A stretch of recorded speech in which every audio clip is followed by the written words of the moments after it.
Hey YouTube, Shukun Shinobi here, once again with another ramble. Now, my throat's getting a little weird, so I apologize if any of this is choppy or my voice gets weird, but deal with it.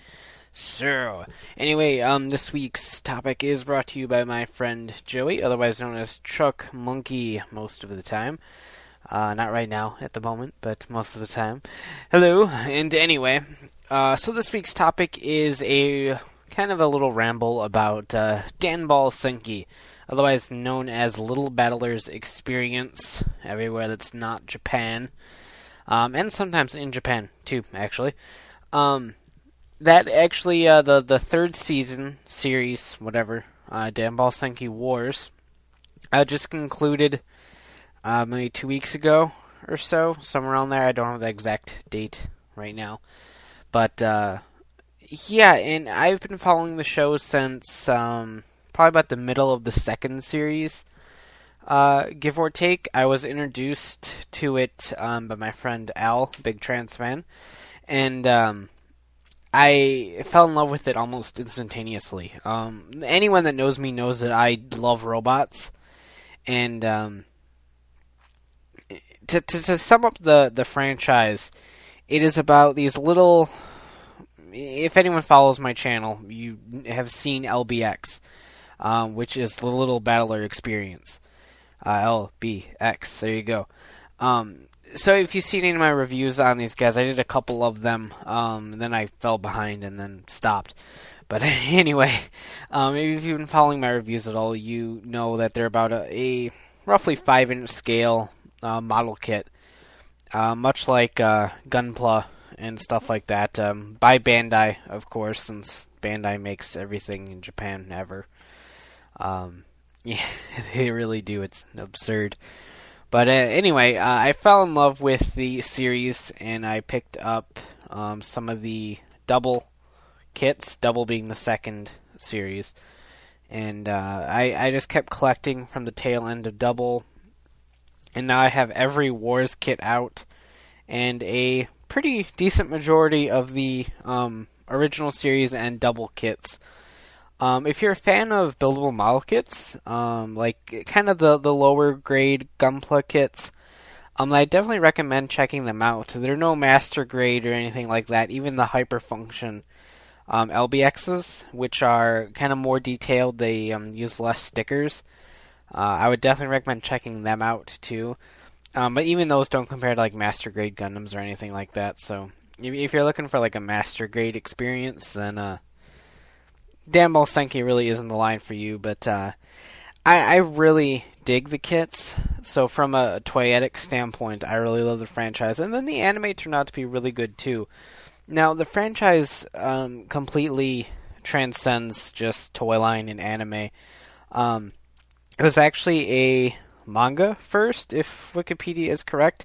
The manga debuted in Koro Koro in February, and is apparently still going.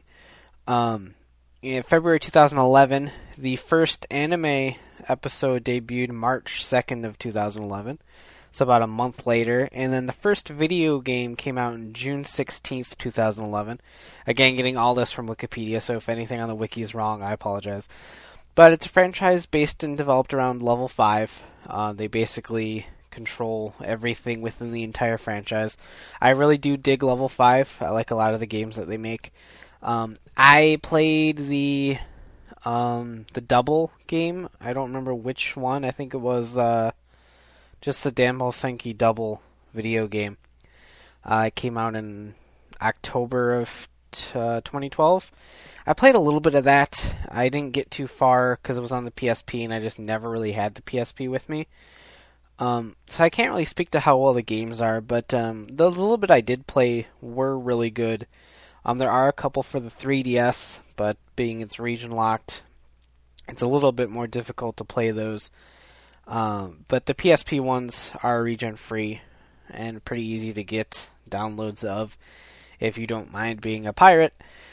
So I recommend checking them out if you don't mind sifting through the Japanese to have some robot-on-robot battle action.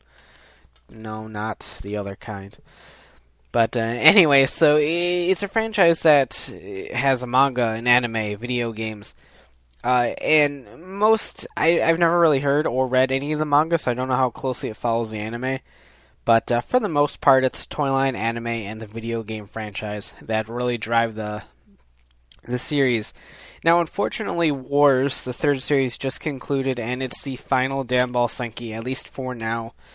There hasn't been a fourth series announced at all. I'm not sure if the video games are going to continue. If I had to say, I would probably say they will continue in some fashion. As far as I know, the video games do fairly well in terms of sales. So I wouldn't be surprised if they make some more video games. I know the kits are continuing in some fashion. I think there's a movie coming out at some point that takes place shortly after Wars finishes. So that'll be fun to see. But, yeah. I just really like the franchise as a whole, and the robot designs are great. Like I said, the models have steadily improved. The Wars kits are fantastic, in my opinion. The double kits steadily improved. The original series kits, while they aren't bad, definitely don't compare to the newer kits.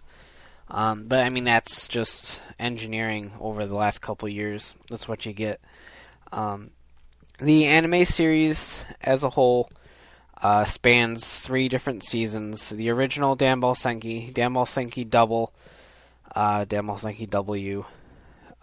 There's the second one, and then Danball Senki Wars is the third one. Now, they all have a continuing storyline. They're all connected to each other. The original series stars Bon, the main character, and then he's also the main character in Double, along with a couple other characters. He has like a little pact. He always has a pact. He always has friends. And all the characters from the original appear in Double, and then along with the new characters. So those can easily be watched all together. Wars is kind of self-contained, but still follows the same timeline. It takes place several years after Double. A couple characters are in it. Wars is really strange because it kind of took everything from Danball and kind of flipped it around, changed it up. And I don't know if that had anything to do with the fact that the series ultimately ended for now, but it's hard to say. But while the original 2 series focused mainly on the plot and them trying to protect the world from... There's always terrorists. Danball's always filled with terrorists. So they always stop the terrorists with their little robots. And in theory, it's really absurd. Just how focused on these robots, like the entire economy and world that this takes place in is so dead focused on these little children's toys. And it's also funny in the aspect that these little children's toys basically fire military grade missiles and stuff, and they're plastic model kits. It's complicated, but they all battle. Danball is cardboard in Japanese, and so you kind of think the robots are made of cardboard, which is not true at all. But they battle in this industrial strength cardboard that the people in this world developed. That is so super that it can contain the power that these little robots have that are made out of plastic, I guess. I don't think about it too hard, basically. So that being said, the first 2 shows feature the characters and terrorists and saving the world and all that, while Wars kind of flips it around, and there is a school built around LBX. Now we're getting into Yu-Gi-Oh territory. So the main character, Sena Arata, goes to a school to learn LBX stuff, and all of the students take place in a war that happens after the classes, And it's set up with virtual countries and their little platoons, and they go do war shit, and they take over land and stuff. And I won't give anything else away, but that's the base plot of Wars. And so Wars kind of switches everything up. A lot of the characters in Wars use just standard units. Obviously, the main characters all get special LBX that look cool and awesome, naturally. And I'm not really sure where I was going with this, outside of describing the series, which was kind of pointless. So I apologize, I have no idea where I was going with that. So to kind of pretend like I knew where I was going with that, it's really interesting to see the shift between the two series. And I was really off-put about it, Wars, at first, because it was so different than the others. But once I kind of accepted what it was, I did really enjoy what it had. The animes aren't too deep.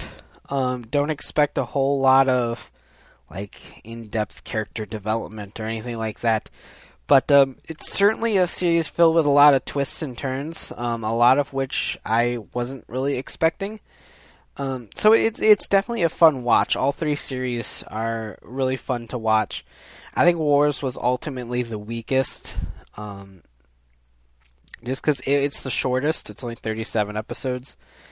And it was also kind of the most predictable, in a way, in terms of the twists and turns. So I think Wars was ultimately the weakest, and they usually end with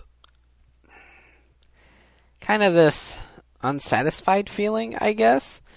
But it always ends so strong that you kind of overlook it.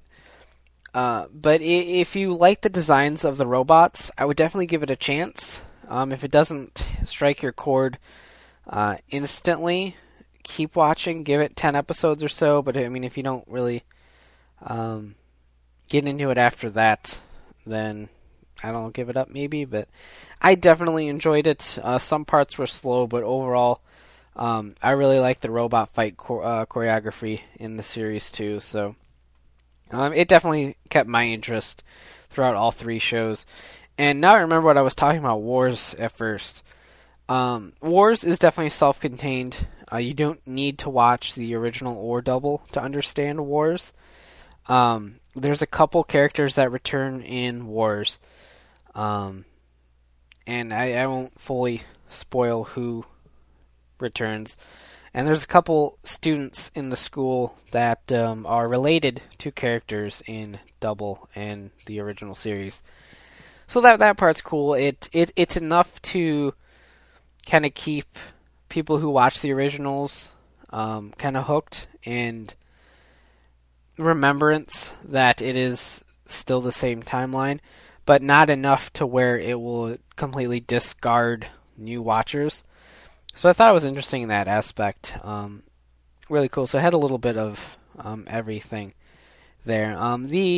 The music in the show I thought was pretty good. I liked most of the intros and outros. They were all sung by the same groups. All the theme songs were recorded by the same group. And I think all of the ending thongs. Yep, ending thongs. That's a typo in my mouth. So all the intros are recorded by Little Blue Box, LBX. Jokes. And I think all the endings are performed by Hiroki Maekawa.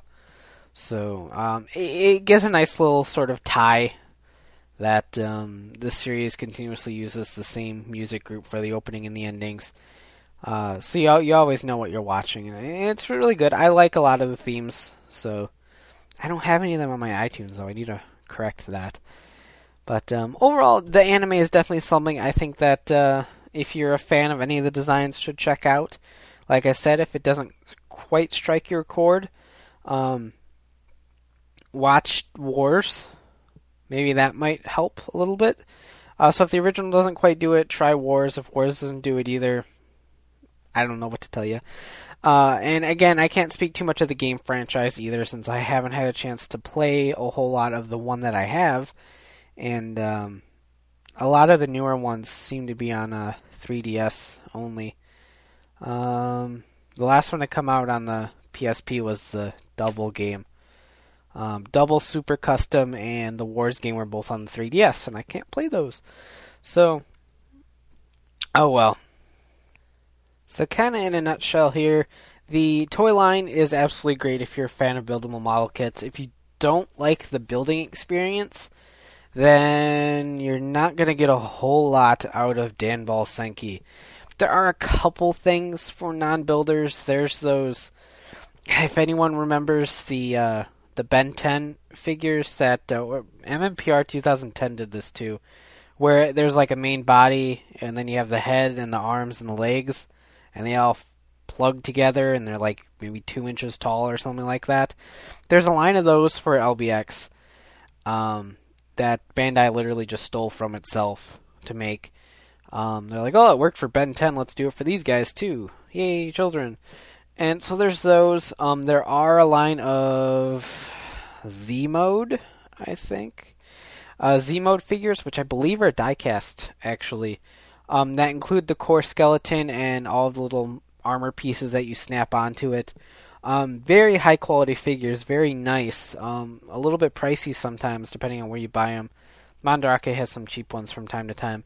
But those don't require any building whatsoever outside of putting the parts onto the core skeleton. But that's really about it in terms of toys for Danball Senki. Now, granted, you can watch the show, and if you don't like building model kits, then just watch the show. You don't need any of the toys. But if you're like me, then you need the toys because I'm awful. Fortunately, I like model building quite a bit. I don't like painting. My model kits, I like building them. I'm not that big of a physical artist. I'm a digital artist, so I don't particularly like painting them. But thankfully, the Danball kits all actually have quite a decent amount of detail just through the stickers. And unlike the Pokeplot kits, I don't have a huge problem with a lot of the Danball stickers. There's a couple kits like Joker, Nightmare, Hunter that are really awful with stickers. Like there's so many. But a lot of the Wars kits are very light on stickers, and the ones that they do use, I haven't really had issues with. That being said, the Hyperfunction kits, which isn't a huge line right now, and I really hope the line continues. They just released the 4th entry in the series with Ifrit. So I really hope that line continues because the end product on those, without any paint whatsoever, is super detailed, and the amount of paint you actually would have to apply to make it perfect is very minimal, to the point where if you don't do it, it still looks absolutely gorgeous. So that line has AX00, Achilles, the Emperor, Lucifer, and Ifrit. So there's actually 5 entries, but AX00 didn't get a release on its own. That was only in the 2-pack with Achilles. So I do definitely recommend the Hyperfunctions if you're a little bit more of an experienced model builder and you want some details right out of the box. Definitely cool.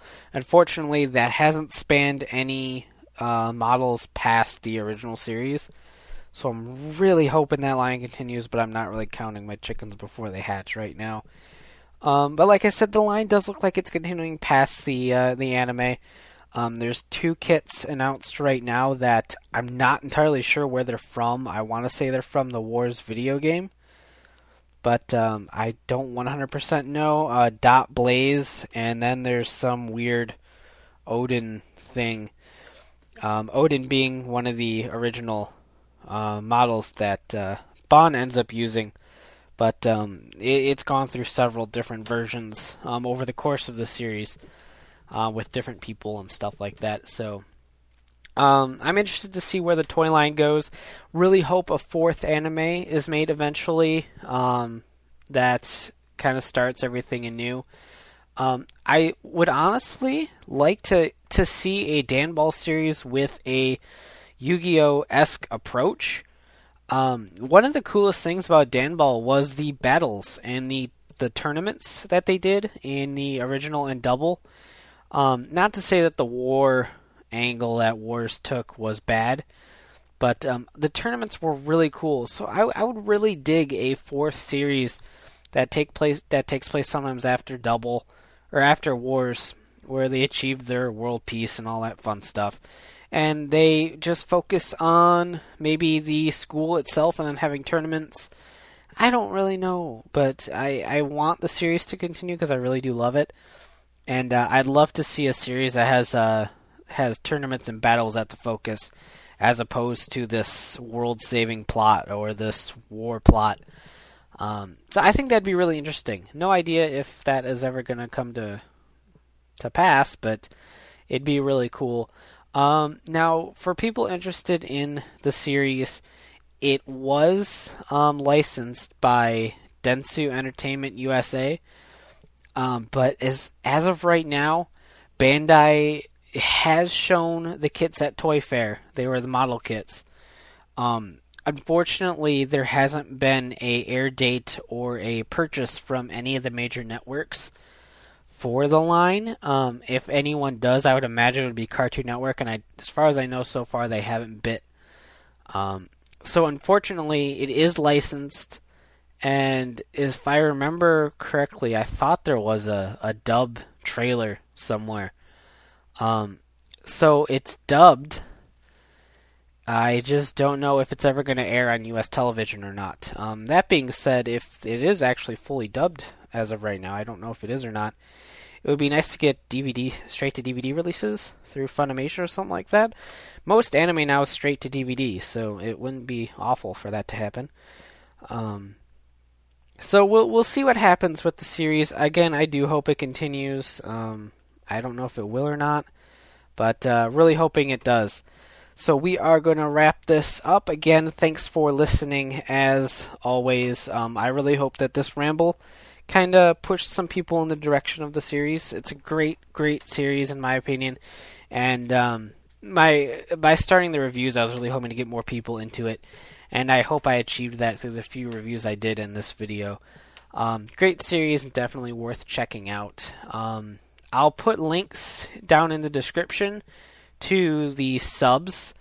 Ryurogue subbed the original series, and then Kaga subbed Double and Wars. So I'll include links to the sub downloads for all three shows. And then if you are not a torrent downloader or a direct downloader and you prefer to stream, I can't really help with that, but I know some sites like Anime22 have Danball for streaming, so just kind of Google around and I'm sure you'll find it, but I'll include the download links in the description. And as far as purchasing kits are concerned, Hobby Search, HLJ, AmiAmi, all stock LBX. I think Amazon might have some, and eBay, of course, as well. So there's definitely a lot of outlets for purchasing the kits. Kits are incredibly cheap. They only cost roughly $10 to $15 a piece. So they're a very, very affordable line. And definitely worth checking out, in my opinion. So hope this little video helped and kind of pushed you in the direction of the show. Thanks for watching, or listening rather. Take care and have a great one. Bye.